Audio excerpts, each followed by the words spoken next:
मेरे को रूल्स पता है, इसीलिए आप अभी मेरे को रूल समझाने मत बैठना। केबीसी में बच्चन साहब के सामने हॉट सीट पर बैठा ये बच्चा आजकल बड़ा वायरल हो रहा है। रीजंस ये हैं कि ये बच्चा जो है, लोग कह रहे हैं बड़ा बदतमीज निकला है। ये बच्चा जो है, इसको संस्कार नहीं मिले, ऐसी बातें कहकर के इस बच्चे को ट्रोल कर रहे हैं। लेकिन उन लोगों से मैं कहना चाहता हूँ, रुकिए और सुनिए। बात यह है कि 5th क्लास में पढ़ने वाला 10 साल का इशित भट्ट जो है, बच्चन साहब के सामने केबीसी जूनियर्स में जाता है, हॉट सीट पर बैठता है और हाँ, ओवर कॉन्फिडेंस शो करता है। सबसे पहले कहता है, मुझे रूल समझाने मत बैठ जाना। मेरे को रूल्स पता है, इसीलिए आप अभी मेरे को रूल समझाने मत बैठना।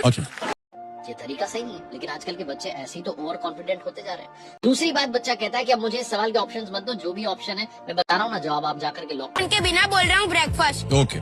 कंप्यूटर जी फिर एक ऐसा प्रश्न रख देते हैं जहाँ बच्चा जो है वो घबरा जाता है। बच्चा कहता है, अब ऑप्शंस दे दो।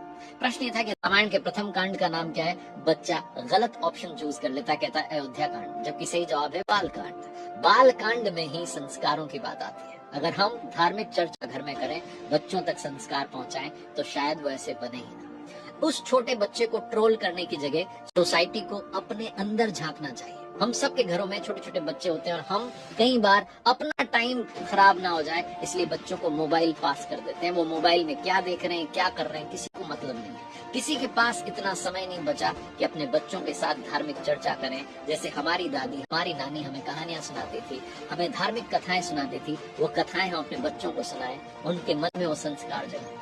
ये एपिसोड जो केबीसी का बड़ा वायरल हो रहा है, ये प्रश्न समाज पर उठता है कि क्या हम अपने बच्चों को सही संस्कार दे पा रहे हैं, क्या हम अपने बच्चों को सिखा रहे हैं। क्योंकि बचपन में हमसे भी गलतियां हुई।